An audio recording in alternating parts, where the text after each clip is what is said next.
I decided to try my 3D pen to make the armour for Ruby. So what I did is I made rectangular sections on my piece of card.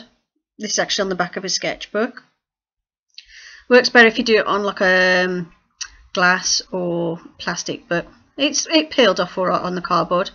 Then while it was still warm, I folded it around the doll's arm to make it fit her arm, and then used some of the plastic to make a band that goes around the other side of the arm to hold the plate in place.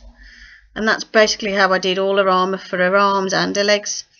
So as you can see, I've created two bands to hold that like sort of padding on, that sort of protective thing on her arm, and then use my clippers just to clip off any excess little bits of plastic.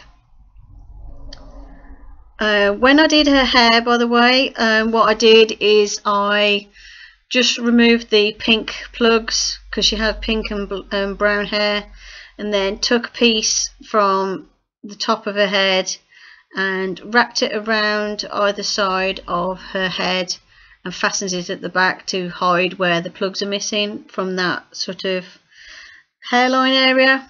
And I didn't do anything else to her hair other than just make sure it was brushed, because she came with quite nice brown wavy hair. She has got a tiny little bit of glue seepage, but I'm not worrying too much about that at this stage. To be fair, it helped me actually style her hair a little bit, so I'll sort out that later on. And as you can see, I created the upper padding, the upper sort of armour piece for her arm in exactly the same way as the lower piece. And then what I did was to create the shoulder pieces, if I can say that now I've put my tongue back in. I created this sort of D shape, letter D shape on the board, and then filled it in, and then while it was warm bent it around her shoulder. As you can see, I decided that the first one I made was too small, so I made a bigger one. And then all you do is just make sure you fill in any gaps and then quickly fold it over before it finishes cooling. It does cool really quick, but obviously just be careful you don't burn yourself. Obviously this is not something that I'd recommend children to do. Then I created the one to go on the other shoulder. By the way, her trousers and shoes, the trousers are from a DC superhero doll, the shoes are from a different Ever After High doll. They may even have been hers, I can't remember.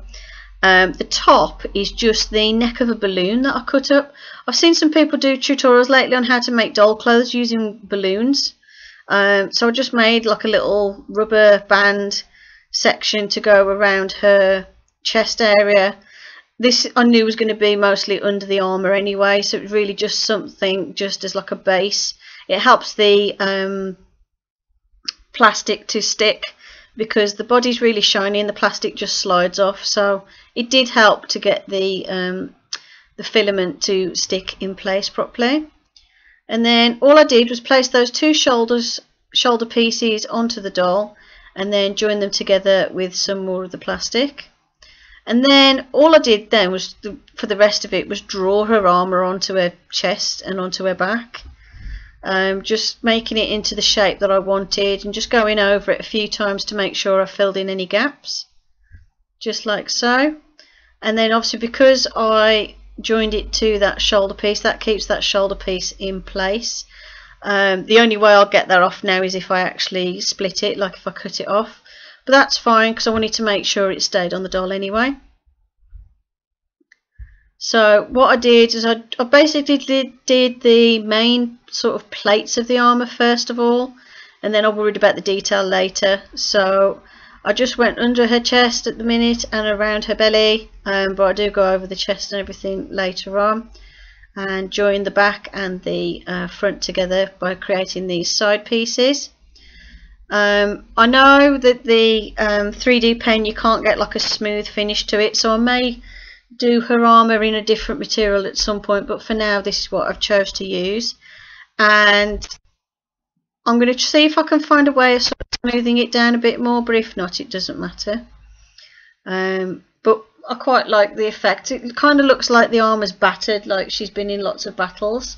I just might add a touch of paint just to give a little bit of depth to it, but at the moment I've just left it as it is.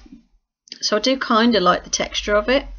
And as you can see, I did the exact same for the legs as well, just created some rectangle pieces and folded them around. And that was it. That's how I made her armour. Hope you enjoyed the video. Thank you for watching, and I'll see you in the next one. Bye for now.